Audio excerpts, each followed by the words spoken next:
with Alan Mosley. Guys, welcome back for another episode of It's Too Late. I am your host, Alan Mosley, joined as always by the number one producer in late night. It's Blake Osborne. I'm number one, baby. Number one. Blake, have you recovered from the one chip challenge, buddy? I was worried about you. Yeah, the funny thing is I made my kids do it. That was a lot of fun. Wait, you told me your kids wanted to do it. Now you're saying I made my kids do it. Which one is It's a power trip. Yeah, they wanted to do it, and I sat back and watched them suffer. It was worth it. You sat back and watched them. Did you have like milk prepared for them and all that stuff?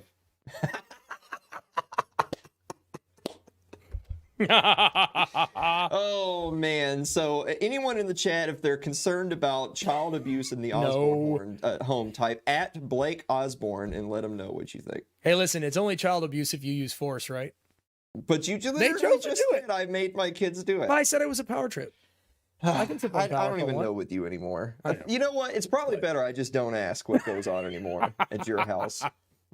True that. So I wanted to talk about something, sort of get something off my chest here in the monologue. Normally we try to reserve the monologue for kind of some fun stuff. Yeah. We're going to do a little bit different format show today where I'm going to kind of do a brief real segment in the monologue. Okay. And then we're going to do just one segment later in the show after the fun stuff. Sure. If anything, and I've said this before, this is what I've learned. I've got to start saving some important messages for the finale. Yeah. Because no one's ever here for the finale. Everyone's already gone. They listen to the fun stuff. They see the meme of the week. Yeah. And then they listen for the viewer mail because the viewer mail's retarded. Yeah. And then they'll stick around for maybe one more segment after that to see who the cops killed this week. Right.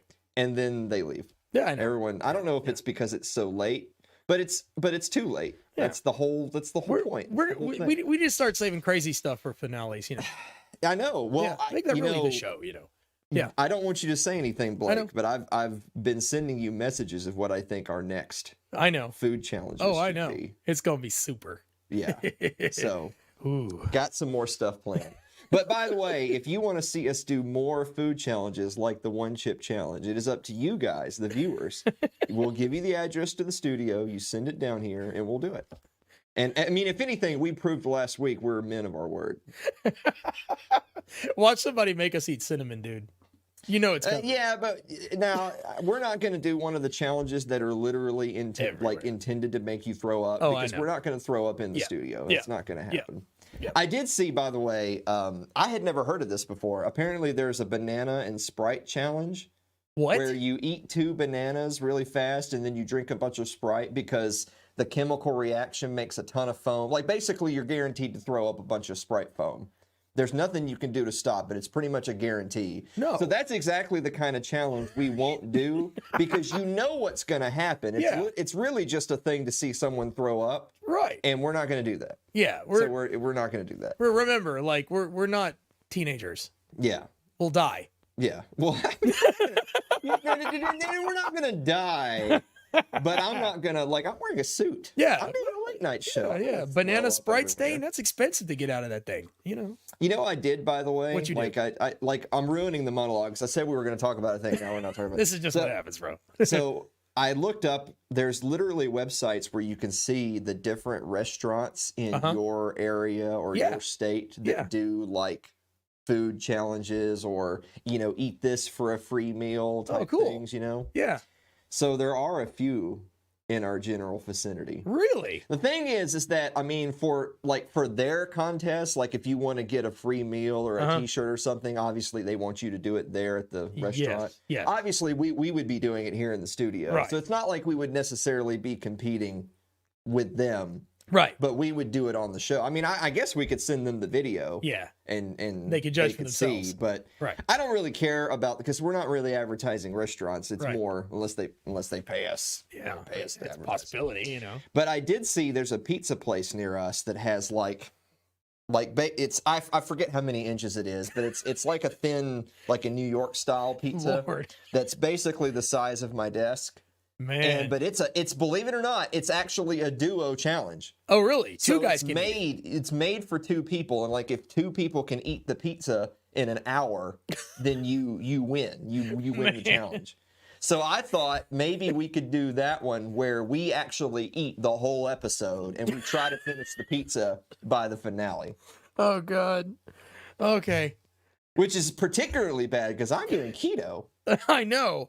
And I have acid reflux from tomato sauce. I'm literally going to, yeah, we're going to die. Yeah. But anyway, Blake, stop sidetracking me. We're already like 6 minutes in. There's something I wanted to talk about today, and that's this is again not a COVID episode, and this is sort of about the Rona, but not really. So pull up that little article from the World Health Organization. So the WHO is actually reversing course and advising against the use of, quote, punishing lockdowns. Now, if you're wondering where that's coming from, it says here in the article, Dr. David Nabarro, the WHO's special envoy on COVID-19, not the WHO, of course, the World Health Organization. Right. Won't get fooled again. Told Spectator UK's Andrew Neil last week that politicians have been wrong in using lockdowns as, quote, the primary control method to combat COVID-19. You think? Now, we have been anti-lockdown, anti-mandate from day one on this program. Yes. They were, if you might remember, all the way back like in March, they were starting up the lockdowns and the mandates when we had our episode 100. Oh, yeah. Here in our event hall, here in the studio in Tennessee. And we didn't cancel. We went on business as usual. You know what, by the way, like of the however many people were here for the live show, no one reported being sick or anything. That's right. Just saying. Just saying. But the point being is that we've always been against these draconian lockdown things. And I also wanted to pull up, by the way, I'm not going to do a whole big diatribe about the data and the statistics and the masks and the economic impact and all that stuff. If you want that, Tom Woods has done 2 talks now. He did one on the lockdown hysteria, and then he did one just, I think, this past weekend. It's right there. You can find it at Mises Media. That one is the fact-free COVID dystopia, where he talks a little bit about the data. He talks a little bit about the seen and the unseen. There's the scene of, here's the pandemic, let's combat the pandemic. But the unseen of, if every one of our decisions is based entirely on just get the COVID numbers down, what you're not evaluating is all the damage you could be doing in other parts of the world, in the economy, when you talk about public health isn't just the Rona. Public health is everything. Yeah. Like, give you one example, he talks about how there's almost certainly going to be thousands, if not millions, of more preventable cancer deaths because people are not getting treatment and screenings for cancer. Oh, yeah. Because the health establishments in different parts of the world are only focusing on the Rona. So we're not going to go into all those particular details, but the reason I wanted to bring that up is sometimes, and we're going to talk a little bit of politics later in the show, is that I really don't even tell people I'm a libertarian anymore. Because for one, I think the word libertarian has become just as poisoned and insufficient as classical liberal or that type of terminology. Because there's so many people who use the word, who claim the word libertarian, but they're not. I don't identify with them in any way. I don't associate with them in any way. They're really just angry Republicans and Democrats who want to angst somewhere else, or they support the capital L Libertarian Party, the LP, which by and large their representatives are again just statist light, and that's not what I'm about. But the reason, so if someone asks me, well, okay, then why the extreme position, Alan? Why are you an anarchist? Why do you say I'm an anarchist and you no longer identify as libertarian or certainly anything else? And there's many reasons, but I want to highlight just one today. And it's specifically about kind of this reversal of the narrative that you're starting to see about the Rona stuff. So the World Health Organization has come out against the lockdowns being the primary control method. And while there's certainly plenty of people in the American media, and there's certainly plenty of U.S. states who are doubling down and tripling down on draconian lockdowns and mandates, which those people should be run out of town on a rail. But the point being is that I still feel like you can start to see the narrative shifting. You know, maybe they still want masks. Maybe they're still pushing for a vaccine, and we'll cross that bridge when we get there.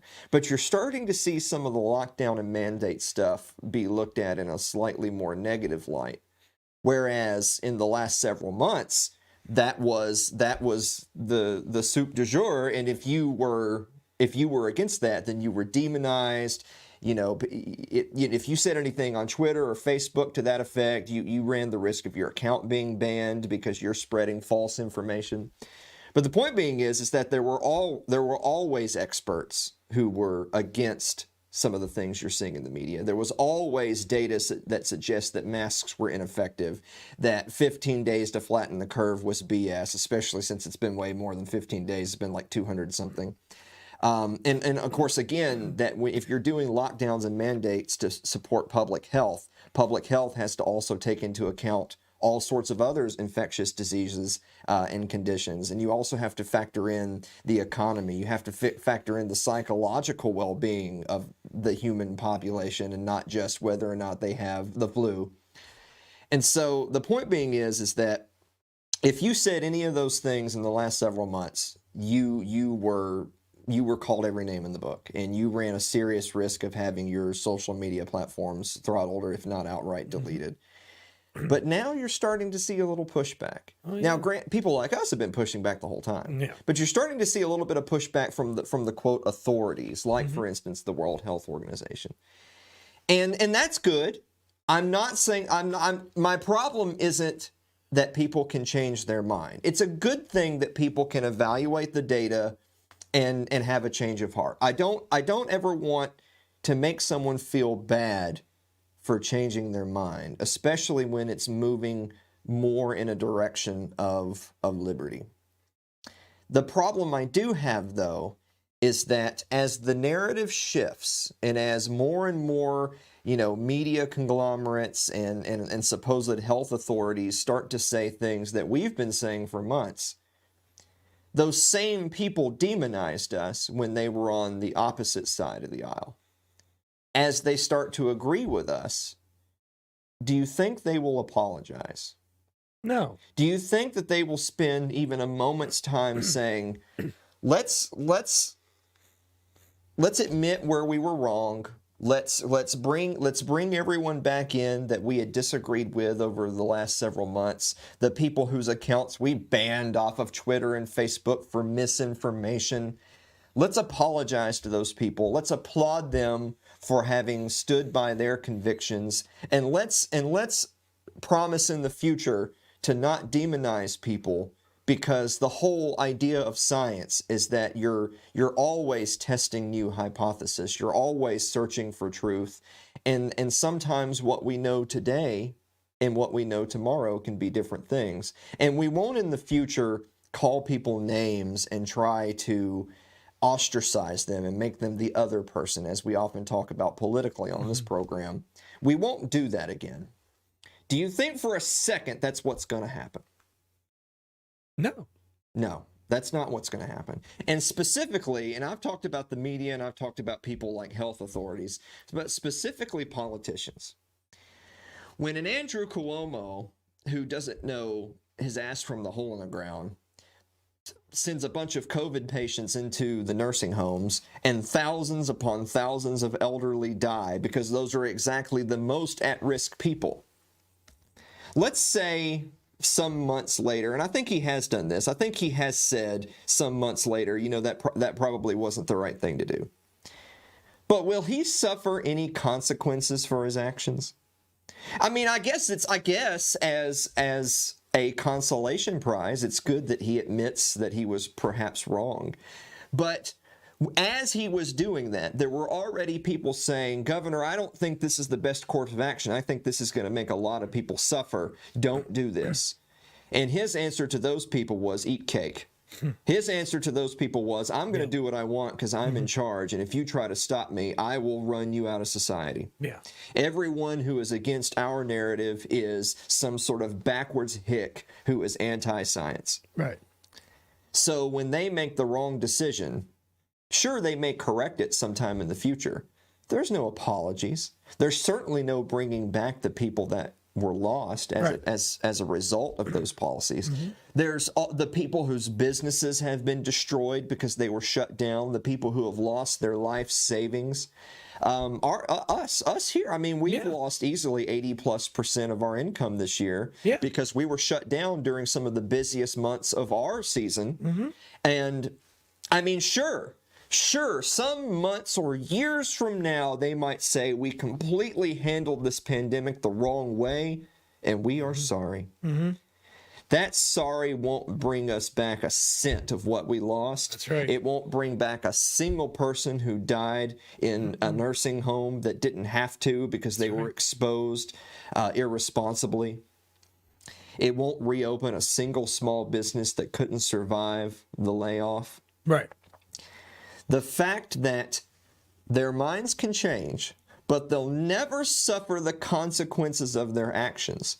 Whereas if you or I make a decision and it's the wrong one, we are the ones who have to bear the brunt of our decision, as well as bear the brunt of their decisions, and we have no recourse.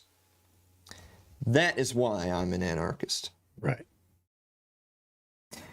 So with all that said, the lockdowners, the doomers, all the people who, even to this very day, contrary to all the new data that's out there that shows that the flattening the curve and the mask mandates and everything is a bunch of hogwash, the people who have doubled down, tripled down, quadrupled down on lockdowns, those people need to visit euthanasia.com to get the information they need to make the right choice for them.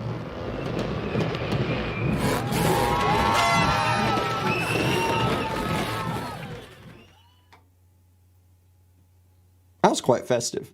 Yeah. We should do that more often. Definitely. Guys, we'll be right back after this break. Don't go away.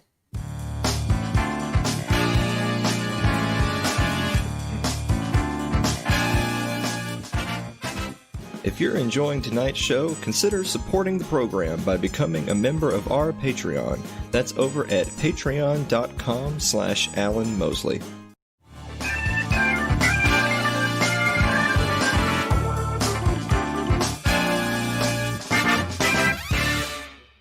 Hey Blake. Yeah. What time is it? It's time for... Ooh, that's a new one.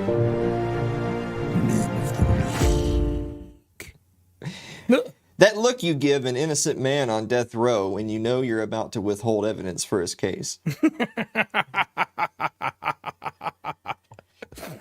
What a...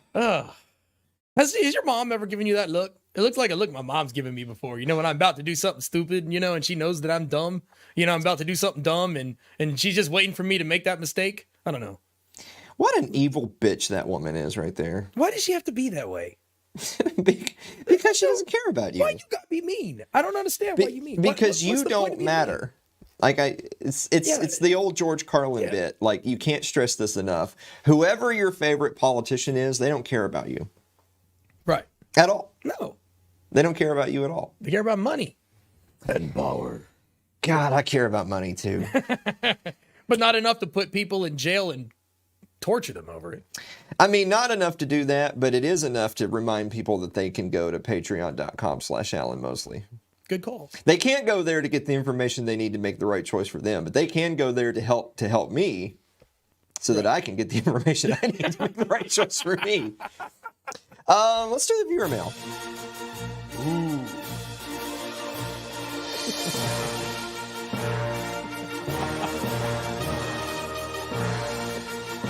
I wonder how many people are going to rewind the episode and go back and watch that to see what the text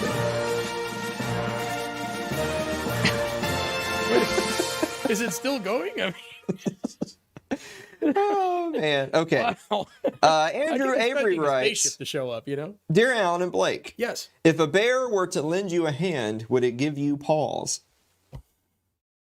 Andrew, I've said this to you before. You can't do puns that require being able to see the words, right, because I'm just reading them out. I guess if a bear gave you 5, he'd be giving you paw. People are going to have to start going to facebook.com/Alan Mosley TV so that they can just read Andrew's puns. True. We'll have to like make a library. I bet he's Googling these. What do you think? Dude, I don't know, man. If he's coming up with that off the top of his head, he's a pure genius. Okay, so Andrew is one of our biggest fans, and I got to tell you, I've seen Andrew's stuff around social media. This is actually mostly what he does. Okay. I think he just does this throughout the day. So in other words, he's a freaking genius. It's not just us, is the point. Okay. Jonathan Granza writes, Dear Alan and Blake, the Large Hadron Collider is going to attempt to contact another dimension in a couple of days. They're going to attempt to detect gravity's rainbow in many black holes. Therefore, my question is, when they summon the Bifrost, will 2020 give us ice giants from Jotunheim, or will Asgard invade because we're ready for a higher form of war? That's a whole lot of words to say Jonathan really likes the Marvel universe and the Thor movies in particular. What it's going to give us is nothing.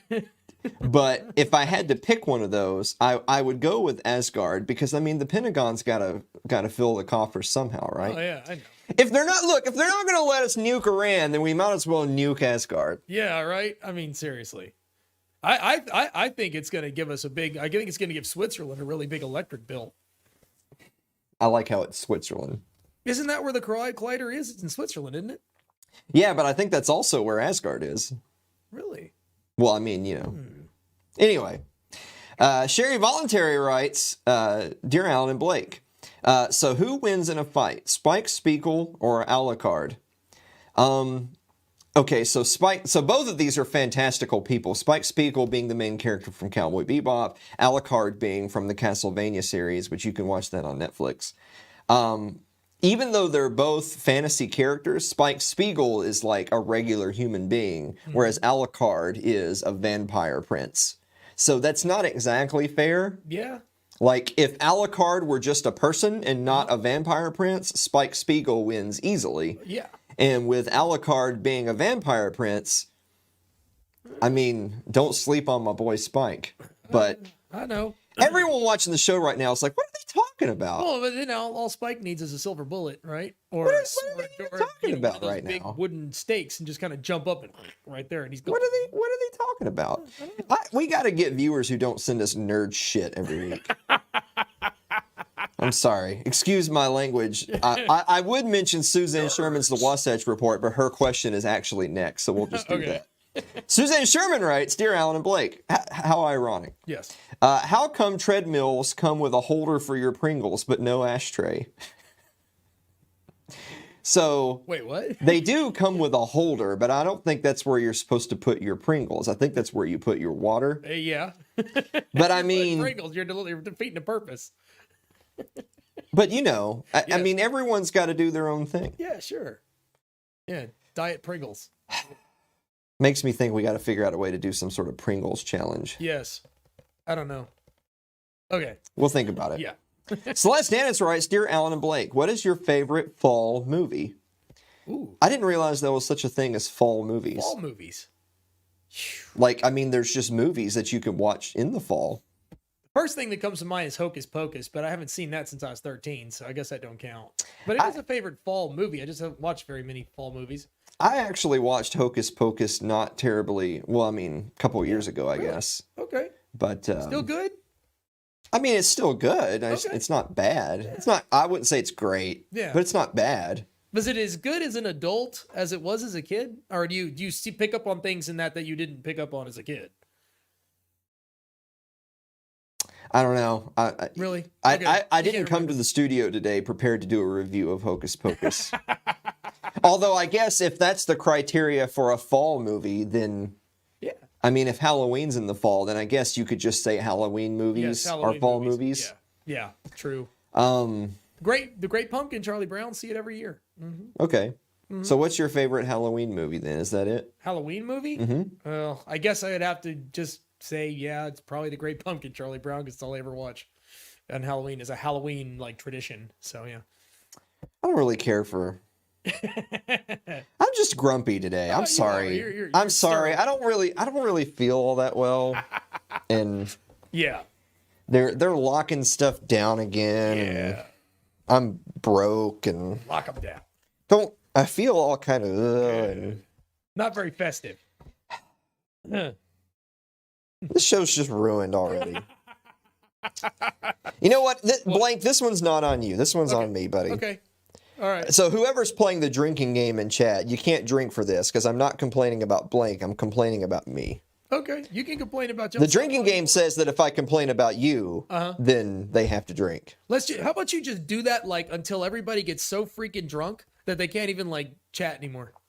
Well, they have to chug during the party room ad, but I think we're skipping that today too. Oh man. So yeah, we're leaving everyone conspicuously sober today. Yes, we are. All right.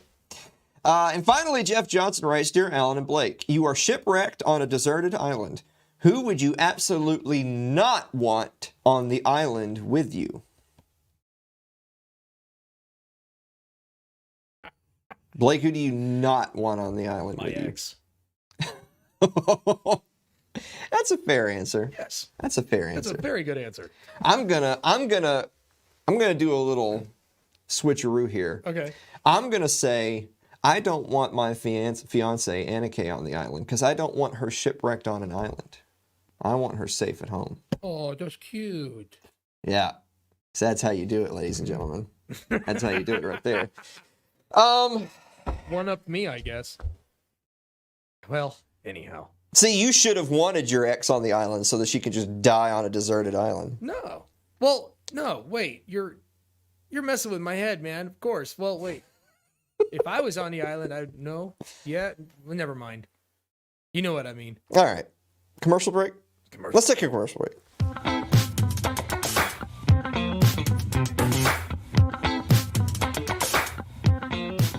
Your ad could be playing right now, reaching thousands of potential customers. Sadly, it's not, but it could be.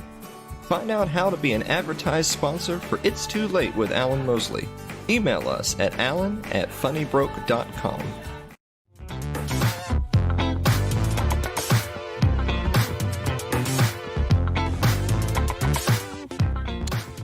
So I have an interesting thing that I wanted to talk about today, and we're going to kind of just do one more long form segment to wrap up the show. Okay.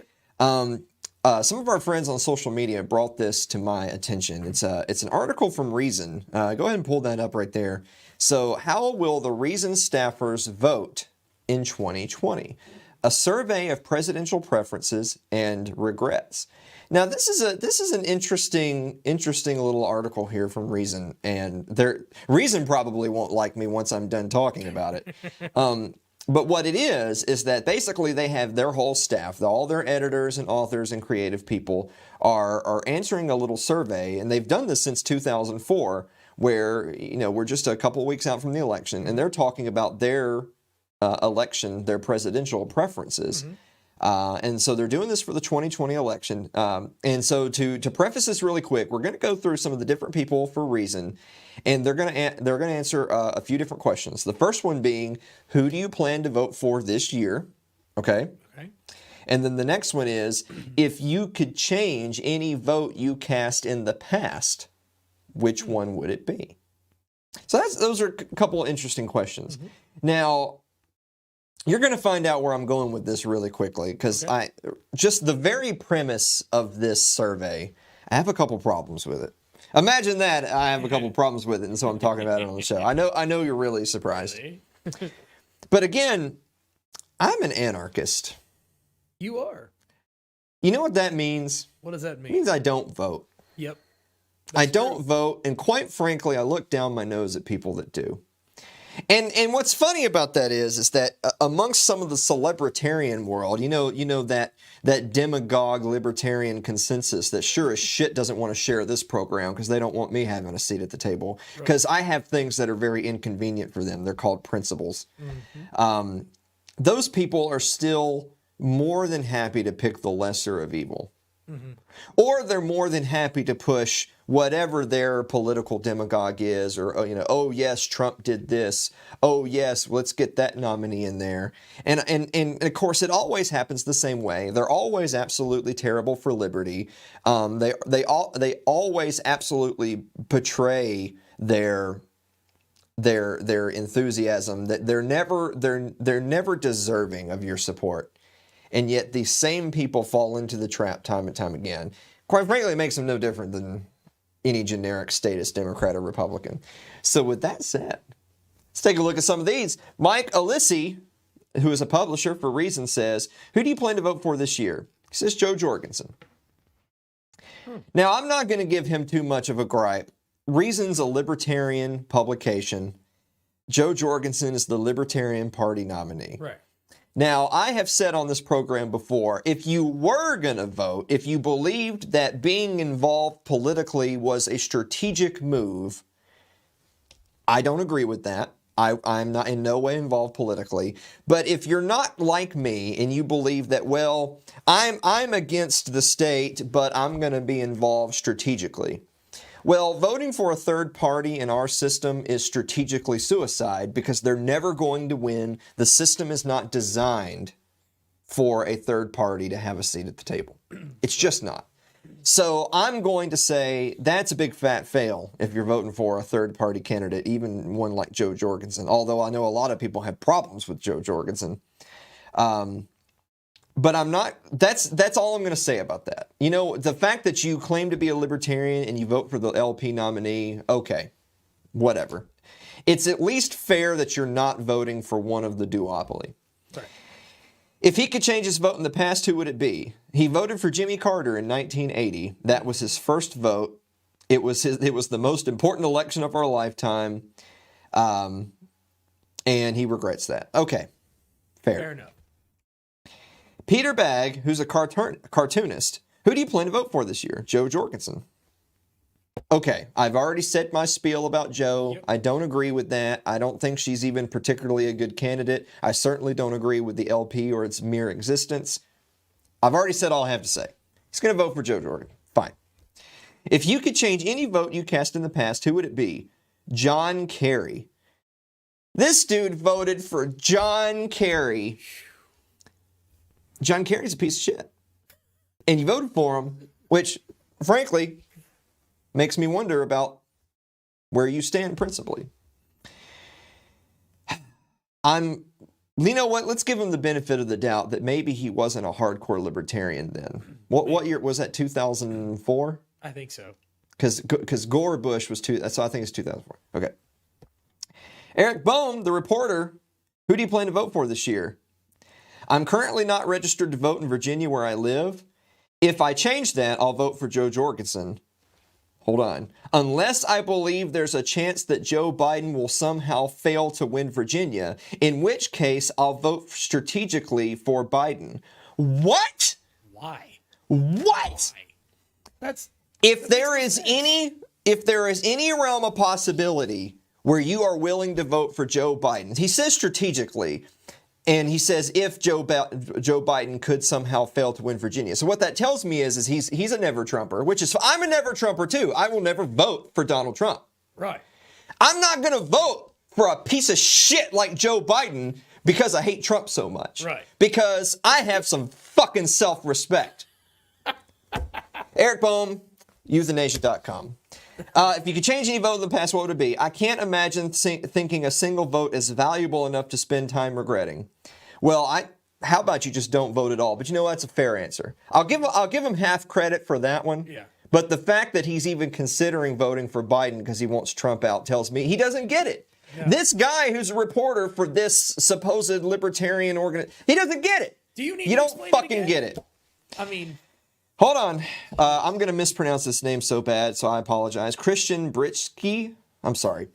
Associate editor. Who do you plan to vote for this year? No one. Both Trump and Biden are awful enough that I can't imagine voting for either. There you go. There we go. There we go, Christian. Yep. He needs to be going around the office telling them to go to euthanasia.com. Mm-hmm. Good job, Christian. If you could change any vote you cast in the past, what would it be? My first vote was in local Boise elections in 2011. I recall ticking the boxes for a bunch of city council candidates I knew nothing about. That was an irresponsible thing to do. I was rewarded when the council shortly thereafter passed a sweeping smoking ban. If I could do it over, I would have stayed home that election as well. Hey, yeah. All right. Now, that's somebody who saw the error of his ways, and he's not going to demean himself by going out on election day to vote for one of those pieces of garbage. Good on him. So, guys, support Christian. He's a good guy. Elizabeth Nolan Brown, senior editor. Who do you plan to vote for this year? I just registered in my home state, Ohio. I plan to cast a ballot for Joe Jorgensen. Okay, I've said all I have to say. Yep. Whatever. It's better than the duopoly. But of course, again, if you're going to strategically vote, you should just vote for someone who has a chance to win. Blah, blah, blah, blah. You got to stop me. You got to cut my mic. I can't help. I can't help myself. Keep going. I can't help myself. If you could change any vote in the past, what would it be? This will be my first time voting in a presidential election since 2008, when I voted for Barack Obama. Yikes. I think that vote was a desperate plea for an end to the Bush era more than anything. So you voted for someone who just extended the Bush era policies. Congratulations. Obama's presidency did that in some important ways and failed in many more. No, it didn't. It didn't do that in any important way and failed in every conceivable way. What a dumb bitch. God, I'm being bad today. Bad shape today. I said I don't feel well. Jeez. I don't feel well, so that excuses me. Wow. It's my show. I'm whatever. Those of us who love you know. I don't regret that vote. Well, then you're a dumb bitch. But in the Obama era, it did become a good lesson in what hope and change looks like in practice. Jesus. Christian, find that lady and tell her to visit euthanasia.com. CJ Ciaramella, criminal justice reporter. Who do you plan to vote for this year? Joe Biden. CJ, go kill yourself. I'm sorry, I'm not even going to take the time to say euthanasia. Just go kill yourself. Joe Biden. The nationalists said the libertarian conservative consensus is dead. That never existed, by the way. And I take them at their word. Then you're way too unintelligent. Well, actually, I was going to say you're too unintelligent to be a reporter, but actually reporters are about as unintelligent as you, CJ. Also, Stephen Miller is a white nationalist. By the way, he's the criminal justice reporter for reason, and he's voting for Joe Biden, the author of the 94 fucking crime bill, whose VP nod is Kamala Harris, who's the top cop in California that we've talked about like 3 times on this episode, on this program. CJ, what a dumb fucking bitch you are too. Wow. If you could change any vote in the past, it would be, I haven't voted in a presidential election since 2004. I guess I would take that one back and not vote because I was young and dumb instead of old and dumb. You're definitely dumb. What's funny is that he wants to get rid of that past vote so that he could have a clean slate, but then fast forward to 2020 and ruin the slate by voting for Joe Biden. God, what stupid bitches these people are. It's fucking amazing to me, by the way, that I can't get a bunch of people in the celebritarian circles to share this program or help us out in any way to get the message out. I think it's probably because we actually have some goddamn libertarian principles, unlike these clowns voting for Joe Biden. Sheikha Dalmia, senior analyst. Who are you planning to vote for this year? I will cast my ballot for Joe Biden in Michigan. This is her explanation. There is no bigger libertarian cause right now than to prevent Donald J. Trump from getting reelected. Jesus Christ, you people. My gosh. No bigger libertarian cause, Blake.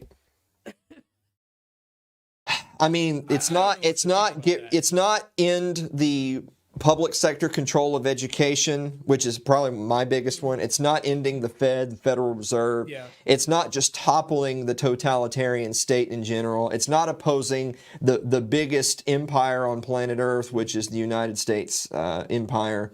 It's not being completely and unapologetically anti-war, no matter, cross any aisle you have to as long as you agree be anti-war. No.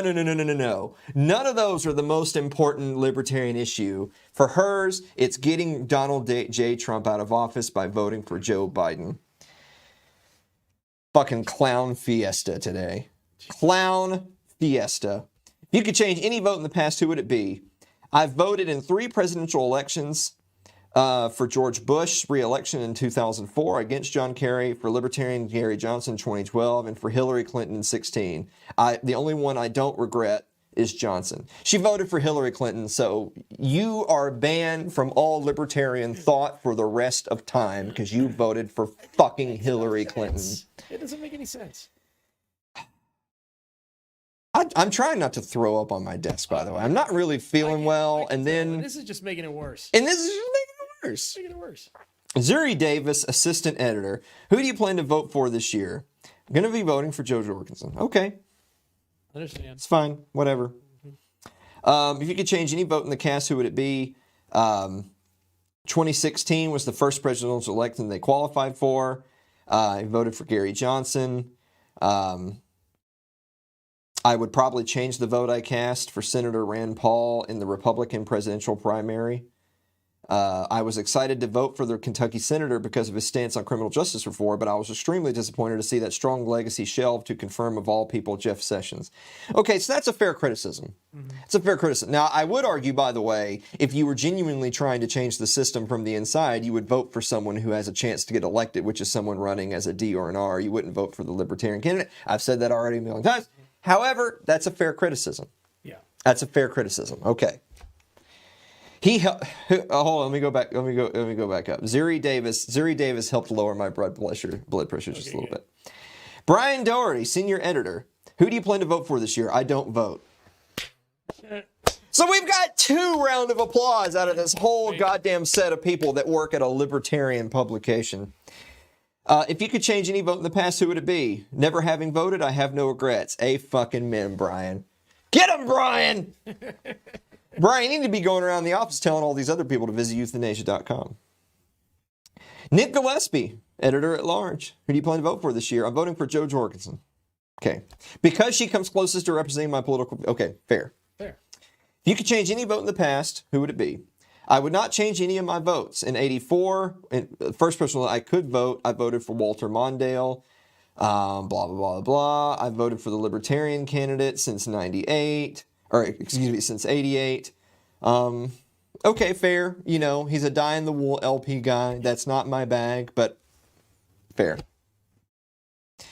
Catherine Mangu Ward, editor-in-chief. Who do you plan to vote for this year? I don't vote. All right. All right, we're getting somewhere. 3 out of the lot, right? Come on. I don't vote. I won't this year. I do, however, plan to complain. Yeah. We gotta see if Catherine will come on the show. None of them, by the way, none of them are gonna come on the show now since I just shit all over Reason Magazine this whole time. To be fair, I didn't shit all over Reason Magazine. I shit all over the losers they have working for them. Although not all of them are losers. Yep. Got to see if the non-losers will come on, but they probably won't. There you go. Yeah. Justin Monticello, senior producer. Who do you plan to vote on this year? I come to think of voting as the equivalent of those fake steering wheels on tourist boats that exist to keep children busy with the illusion that they're steering the ship. I like that. Yeah. That's a good analogy. If you could change any vote you cast in the past, what would it be? I regret ever having registered to vote. We're getting somewhere. That's 4. They should have had these at the top. Towards the bottom of the list, right? These are the only people they should even ask from now on to have any credibility at all. John Osterhout, producer. Who do you plan to vote for this year? Political representation is illegitimate in theory and a sham in practice. I don't plan to vote for anyone. There you go. See, they're Yeah. Now we're talking. If you could change any vote you cast in the past, what would it be? In 2016, I took the time to research every candidate for every position on the ballot. What a waste of time that was. I like John. Yeah, that guy's pretty I like John. He's a good guy. Robert Poole, Director of Transportation Policy. Who do you plan to vote for this year? Because I live in Florida, likely again to be a swing state, I'm planning to vote for the lesser evil, though the Libertarian Party candidate would be far better. But our next president will be either Biden or Trump, an even worse choice than Hillary or Trump.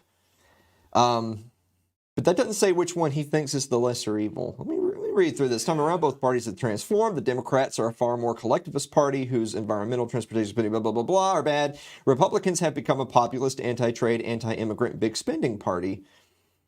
Despite wishing the Republicans would receive a massive shock that would return them to a more free market approach, I will select GOP/Trump as the lesser evil.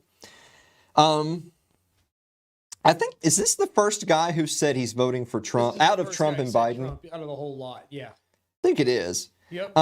By the way, he's still a dick shitter, just like anyone voting for Biden. You're a dick shitter if you're voting for Biden or Trump. Get that partisan nonsense out of this program. You're not going to see it here. Nope. But I do think it's interesting just to note that he's the only one out of that group that considers Trump the lesser evil and not Biden.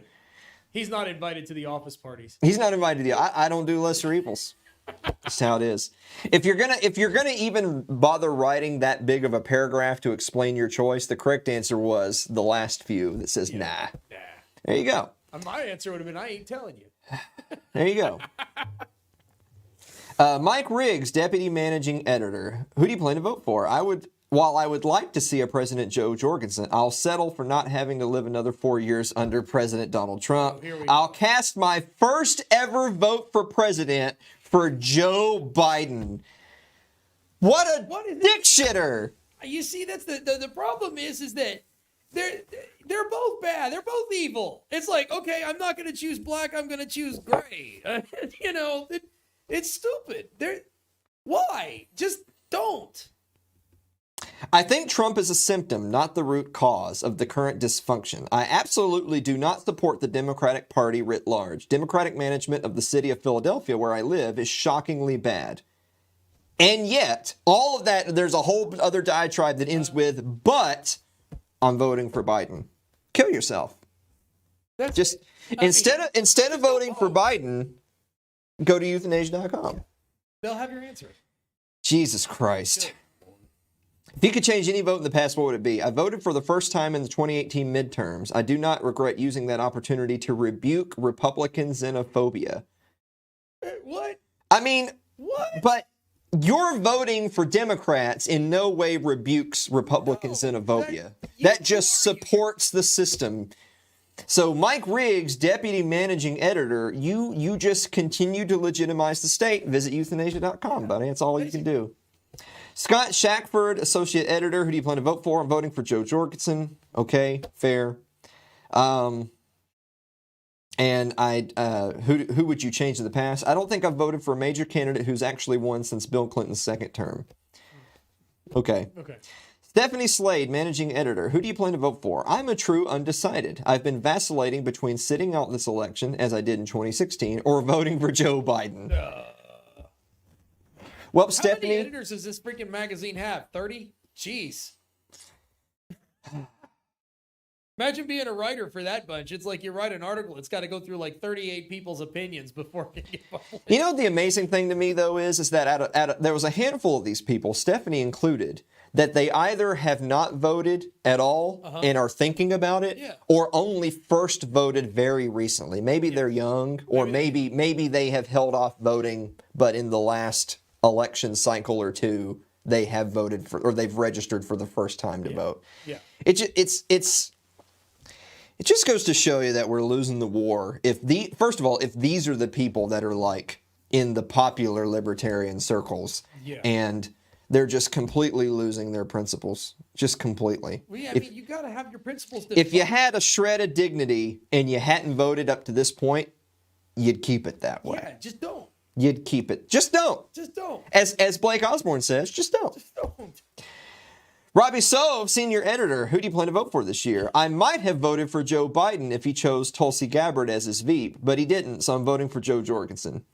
Imagine thinking that Biden is good enough for your vote, but Kamala pushed you over the edge. You know what? Biden was never good enough. No, he wasn't. He's been in politics for like 50 years. He's an absolute dick shitter. Yeah. And he seriously considered voting for him. So, Robbie, euthanasia.com. What's next? Uncle editor? Peter Sutterman, features editor. Who do you plan to vote for this year? I do not plan to vote for anyone for the reasons that Catherine Mangu Ward laid out. Okay. Yeah. All right. We're back on track. If you could change any vote you cast, who would it be? I have voted in a national election only once, in 2004. And thus, I have only one possible vote to change. But I probably would change it if I could. I voted in 2004 because I failed to vote in 2000 when I was a Florida resident living out of states while attending college. Blah, blah, blah, blah, blah. I voted for George W. Bush. That didn't go so well. If I had to do it over again, I would decline to vote. Have you gone well? If I had to do it over again, I would decline to vote. So he would get rid of his past votes, and he's not voting now. So good on Peter. But it wouldn't have changed anything. It's still sad that only like a quarter of these people have a shred of self-respect and dignity. The rest of them are just garbage. Jacob Sullum, senior editor. Who do you plan to vote for this year? Most obvious choice is Joe Jorgensen. Okay, whatever. If I could change any vote you cast, who would it be? He ended up voting for Walter Mondale in the 84 Democratic primary. I was young and ignorant. Okay, that's fair. Jesse Walker, books editor. Who do you plan to vote for this year? I live in Maryland, where trying to have an impact on which candidate carries the state is the ultimate act of futility. I will cast a protest vote for Joe Jorgensen, which is also futile, but doesn't feel as dirty. Okay. That's fair. That's good. All right. I'm okay with that. If you could change any vote, as a high school senior, I was eligible to vote in 88, but I skipped them, given which candidate I was rooting for at the time. This was a shame. I lost my chance to be the only Reason staffer who cast a ballot for Jesse Jackson. What? Jesse Jackson. Oh, Jesse. I'm not so sure. Zach Weissmuller. Who do you plan to vote for this year? This makes me a little queasy, but I'm voting for Joe Biden. You should be queasy. You should be queasy. I hope that's stomach cancer. I hope that's stomach cancer. I said it. Good night, man. He has 3 reasons. Number 1, a feeble President Biden seems like an opportunity to erode the power and glamour of the dangerous cult of the presidency and also push socialists, nationalists, and identitarians back to the margins, creating space for a more libertarian-friendly coalition to emerge. Oh, okay, so he has good intentions, but you know how the road to hell was paved? Zach, that's the dumbest fucking excuse I've ever heard in my life. Voting for Joe Biden does not create a libertarian safe space. If you think that, you're a fucking idiot. Number 2, Trump was an even more selfish and incompetent leader than I thought he'd be. He seems willing to stoke chaos to hold on to power, and I'm sick of talking and hearing about him. I'm sick and talking and hearing about him too, which means I'm not going to legitimize the election. The system. The Libertarian Party doesn't have a clear electoral strategy or even sense of purpose and continually seems to miss golden opportunities. Okay, that's fair. Yeah, that's fair. That's fair. It seems to me like you have a negative opinion of all the parties and candidates, which means don't vote. If you could change any vote in the past, who would it be? I've always voted for Libertarian candidates and never felt bad about that. Okay. He follows that with, I just hope I don't regret my first lesser of 2 evil votes this year. So again, There's no such thing. What a tragedy it is for you if you are someone who has stood your ground and drawn your line in the sand and not legitimized the system, but this year decided to. What a shame. What a shame. Matt Welch, editor at large. Who do you plan to vote for? Joe Jorgensen. Okay. That's all right. I'll whatever. If you could change anyone in the past, who would it be? In 88, my first election, I lived in California. I didn't like or even take seriously Michael Dukakis. Boy, that's a name you hadn't heard in a while.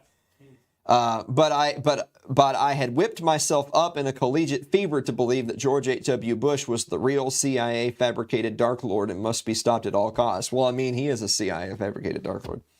In retrospect, I vowed then to never vote for candidates I actively dislike. Well, good on you. Good on him. This last one, Liz Wolfe, staff editor. Who do you plan to vote for this year? I live in New York City, so my vote, thankfully, does not matter one iota in an ocean of progressives. I will not vote this year, since Jorgensen has squandered her opportunity to win libertarianism new comforts. Okay, that's fair. If you could change any vote in the past, what would it be? I'm very young, so I have very few skeletons in the closet. I plan to keep it that way by not voting. Good. Well, good. So, Liz, if you're young and you don't have those skeletons in your closet and you want to keep it that way, the best way to do that is to stand your ground and not turn into a mealy-mouthed cuck like half of the rest of your damn coworkers. We'll be right back after this. Don't go away.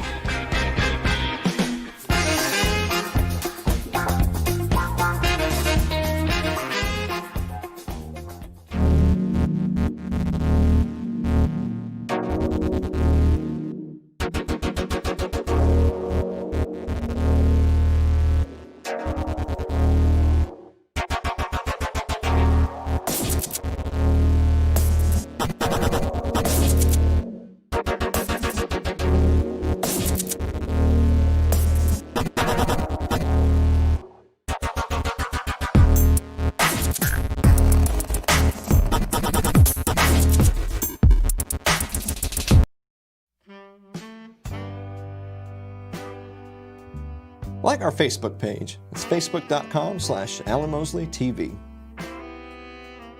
Follow me on Twitter, twitter.com/AlanMosleyTV. Subscribe to our YouTube page. It's youtube.com/AlanMosleyTV. So really quick, I want to wrap up here today. One of our friends, Chris Spangle of We Are Libertarians, brought this to my attention right before we recorded the episode. So go ahead and pull up that first image. There's a picture of Trisha Stewart Mann. She was Trisha Stewart then. Now she's Trisha Stewart Mann. Trisha Stewart and her new husband, John, were actually here at our episode 100. There was Trisha all the way back on episode 68 of this program, back on when we did the old show, doing her absolute most patriotic job she can do. Trisha's been a good friend of the program. She's shared our content in the past. We can't be thrilled enough of people who help spread the message. Not like those celebritarian cucks that we were just talking about. Trisha's the opposite of that. I'll tell you what, Trisha actually has, they've started a fundraiser for Trisha. Trisha's got a baby on the way. I think the baby's going to be, I think it's more than on the way. I think it's about to hatch. I think it's almost here. So go ahead and pull up that next one. They got a GoFundMe for Support Trisha Stewart Mann, Liberty's Ginger Queen. So we're going to share that link in the chat, and we'll share it in the days to come as well, but it'll be in the chat, so you can go in there, look in there on YouTube, Facebook, wherever you're watching this program. Got to GoFundMe to raise some money for Trisha because, of course, as it has been for a lot of us, this has been a really tough year with the lockdowns and the Rona and everything else. But particularly hard on a family who's got another young one on the way. So we're going to try to raise some money for Trisha. So everybody, stop what you're doing. Go over there in the chat, whichever way the video is pointed on your player. I think it's I don't know. Go over there, click on that link, donate some money. Tell him you came from It's Too Late with Alan Mosley. Ask Trisha if a hot dog is a sandwich. Guys, thank you so much, and we will see you next week.